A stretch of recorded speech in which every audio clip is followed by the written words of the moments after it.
Hello, and welcome to the Admittedly podcast. My name is Thomas Caleel. I'm the former director of MBA admissions and financial aid for my alma mater, the Wharton School at the University of Pennsylvania. In this podcast, I don't promise easy answers or quick fixes, but I will use my decades of experience to help you achieve your education goals. Now let's get started.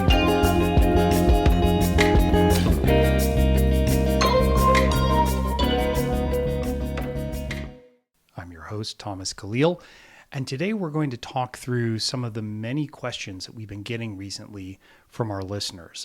We have this just wonderful, very active and involved listener base, and they're constantly sending us questions, trying to figure out the admissions process, responding to things that I've said or a guest has said on the podcast.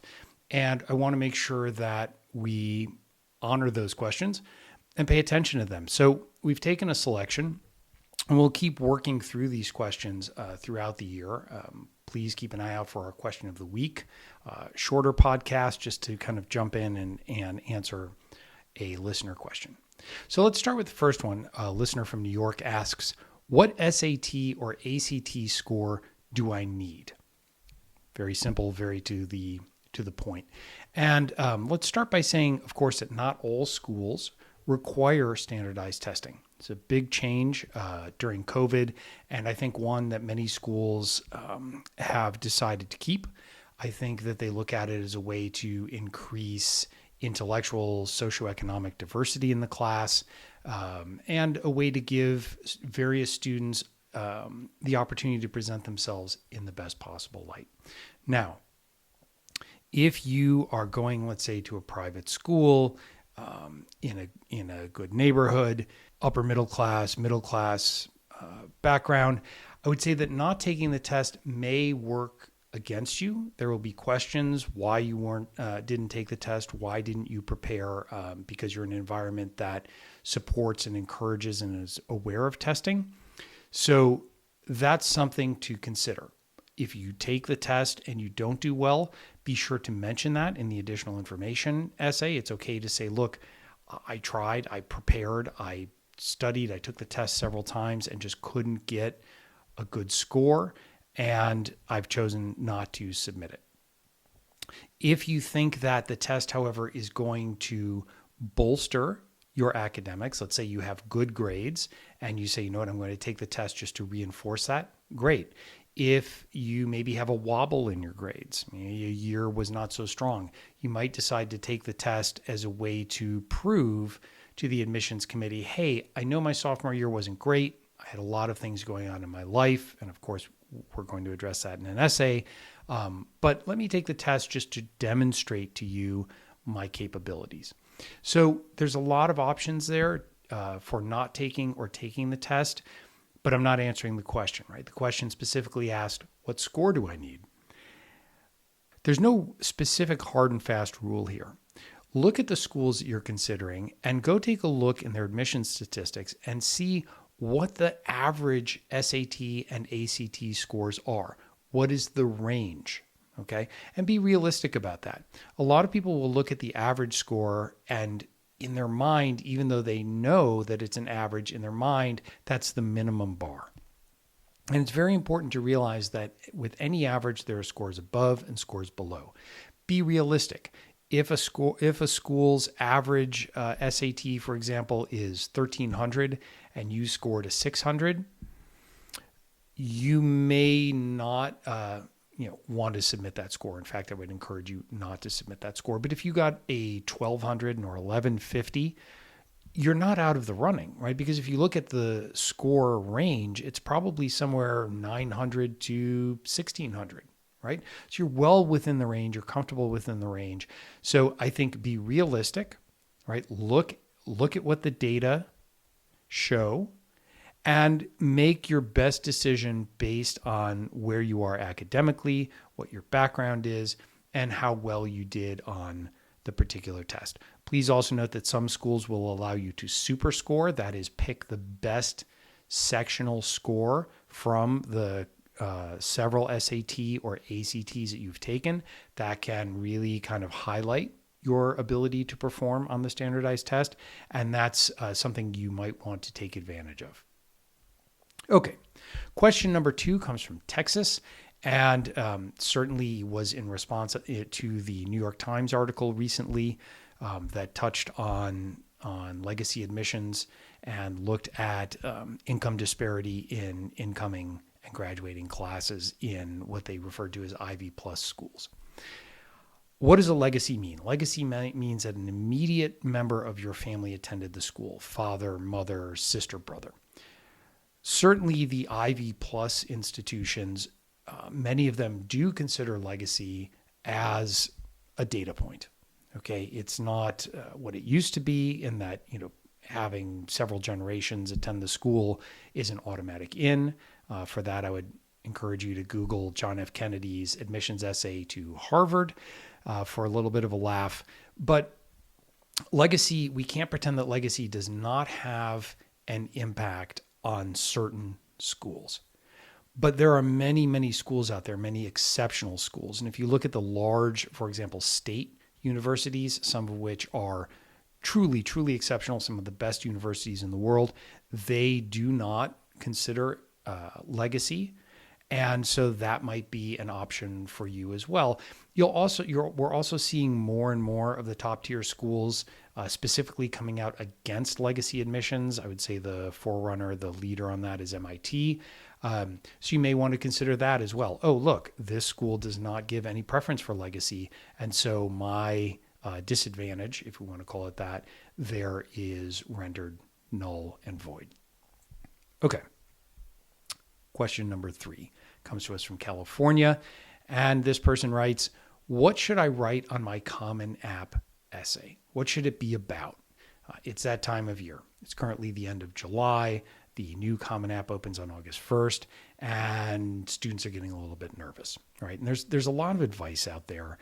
And I think something that I find very dangerous is going in and reading other people's essays. And you see this all over on TikTok, on Instagram, on the internet, Google, college admissions essay.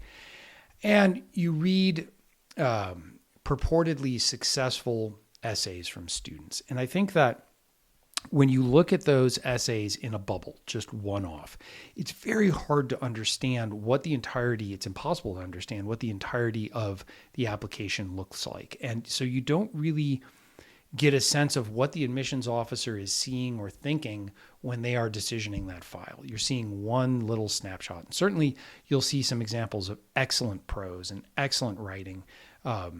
But what I find is when you're reading other people's essays, you subconsciously will begin to mimic them. It's just a human condition, right?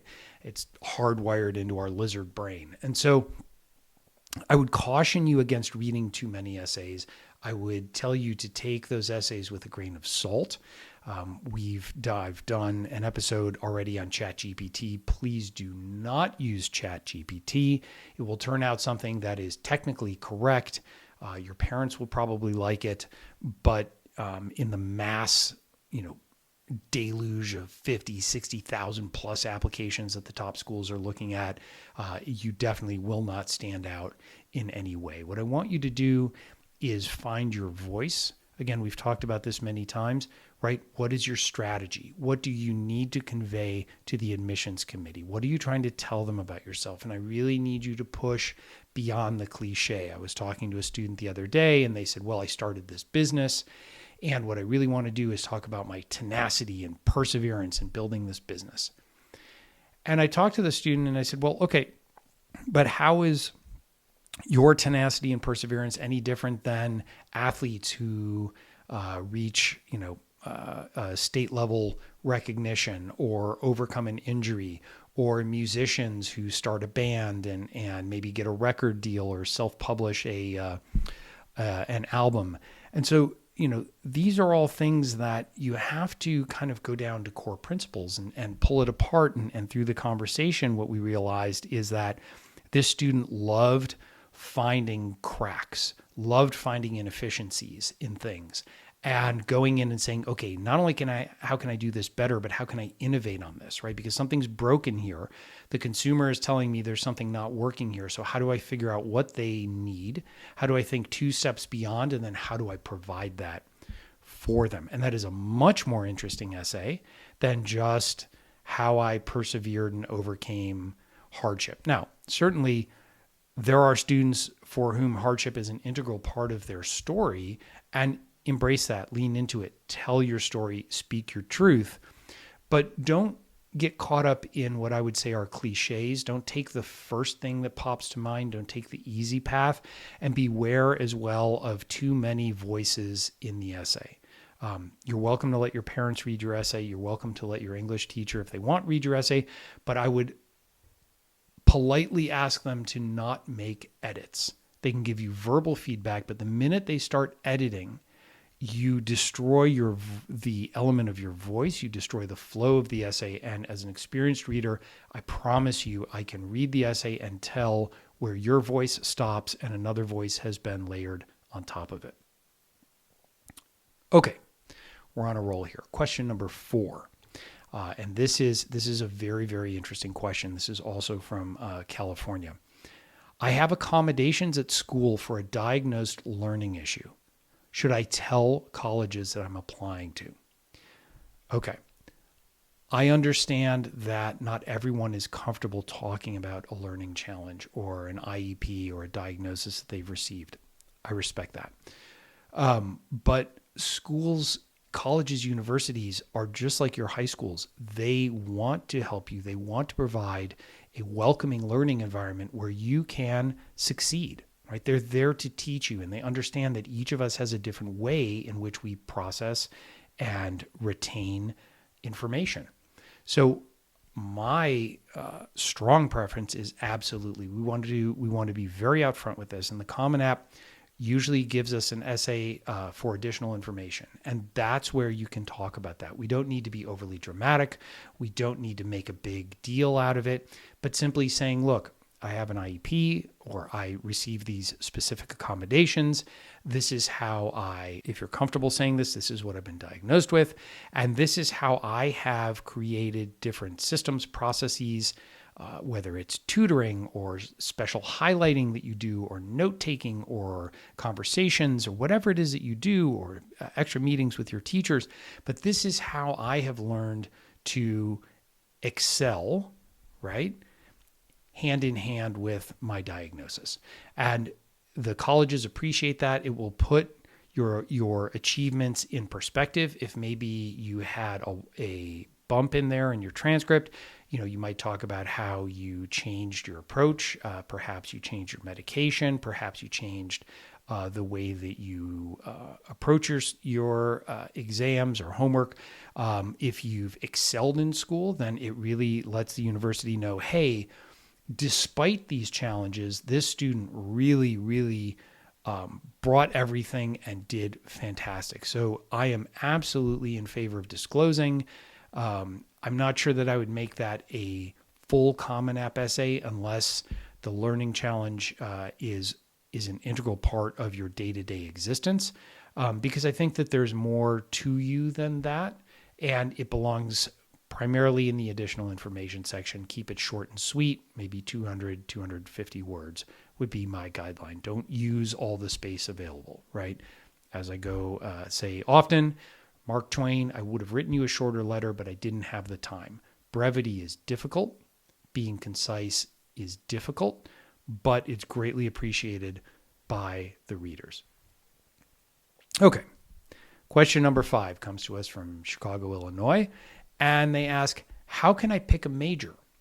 And look, I understand that. And the first thing I always tell students is, we're not asking you what you want to do for the rest of your life. Now, there are some professions, engineering, medicine less so, but certain professions, you kind of need to start. Computer science, you need to start in college. Can you go back and learn it afterwards? Of course.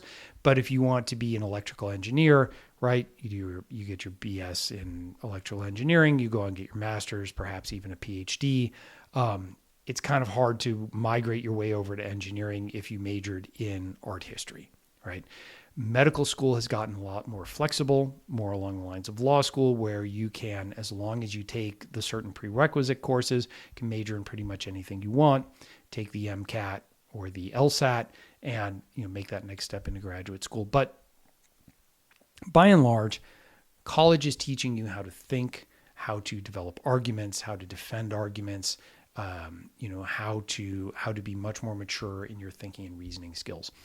And so what I would tell you is, first of all, think about the classes you excel in. Think about the things you enjoy doing, right? What are the classes that you spend extra time on because you can't get enough, right? So if you're in the chemistry lab, extra hours, if you're staying late after school, if you're going to office hours, if you bought a chemistry kit and did, experiments at home, if you spent your summer doing research or working in a lab, or attending chemistry classes, then that's something where you're like, okay, this is a passion of mine. This is something I truly care about and something that I want to study in college, right?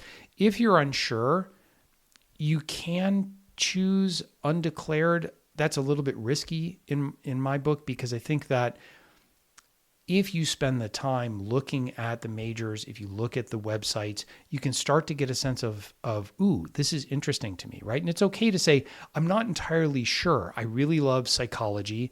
I really love economics, but I also love biology. And what I love about your school is that you give us the flexibility to create our own major or combine majors or take multiple minors, right? And understanding the school.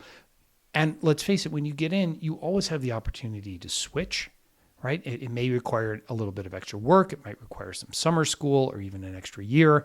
And if you can afford to do that with your life, then by all means, go ahead and do that. But don't think that you are signing yourself up for a lifetime of whatever it is that you study in college. It really, for the colleges, when they're reading your application, they just want to know, are you thoughtful? Have you put some effort into this? Have you taken this seriously? And do you understand our school and how the majors and academics work at our school? Okay. Last question today comes to us from Florida. And this listener asks, do I need to apply early decision or early action? Why? This is a highly complex issue. And for those of you who are wondering, early decision, early action, those deadlines are in November. They are for many of the schools in the Common App. It's a way for them to lock in a class. Early decision is binding. With early decision, you sign an agreement and you say, I am only applying to this school, with small exceptions, but for right now, we'll just say I'm only applying to this school. And if admitted, I will attend. And that is an unbreakable contract. Yes, people have broken it, but there are tremendous penalties for the high school. They will be, for lack of a better term, shunned by the schools. Usually the universities take that very seriously. And it's just a bad thing to do. So respect the rules of early decision. The Ivy Plus schools sometimes will admit over half their class early decision. So it's something you want to look at very, very carefully. If you're interested in an Ivy Plus, early decision can dramatically increase your probability of success. Do not use early decision as a lottery ticket. I hear a lot of students saying, well, I'm just going to apply to Stanford or Harvard or Yale early decision because, let's see what happens. Okay, but you've now severely limited your options at other schools that might be a much better fit for you. So be thoughtful about that. You can stretch on early decision, certainly, but be aware, be careful that you're not closing too many other doors. Early action also has a November deadline, but early action is non-binding. A lot of schools have done that to look for socioeconomic diversity, because the issue, of course, with early decision is that you have no leverage to negotiate a better financial aid package. So you get in, you're obligated to go, and the school says, here's your financial aid package. Now, if something changes and you truly can't afford to attend, you can have that conversation with financial aid, and they may release you from your early decision if you can't find a way to pay for school. But those instances are few and far between. So be thoughtful about that early decision. Early action says, hey, you get in, you have a spot in the class. We don't want you to apply to any other selective early decision or early action programs, which is fair. But you can also then apply regular decision to other schools, and in some cases, some other early deadlines. Read the fine print carefully on that. But it does give you then a chance to see how you do in regular decision. And then you can go back to your early action school and say, look, I got this financial aid packet and this financial aid award. Can you match it? Can we, look at lowering the cost of tuition, boarding, whatever it is? So I think you need to be very thoughtful about that. You need to look at probability of success. You need to look at the downside. You need to look at the financial commitments. But yes, for certain schools, it is a big advantage. And I urge you to be thoughtful and take all of those factors into consideration. Thank you for the questions. I really, really encourage you to keep sending them in. I love them. I love being able to address them either in a separate podcast or in one where we're focusing on questions. Next week is going to be very exciting. The new Common App will be open. I'm going to look that through, and we're going to have a conversation on the podcast about what that means, any changes, and get you off to a strong start in August before school starts. Thank you for joining us today. Please take a moment to subscribe to the Admittedly podcast and download this episode. I welcome you to share your thoughts and questions with me. You can find us on social media at Admittedly Podcast. I look forward to continuing our journey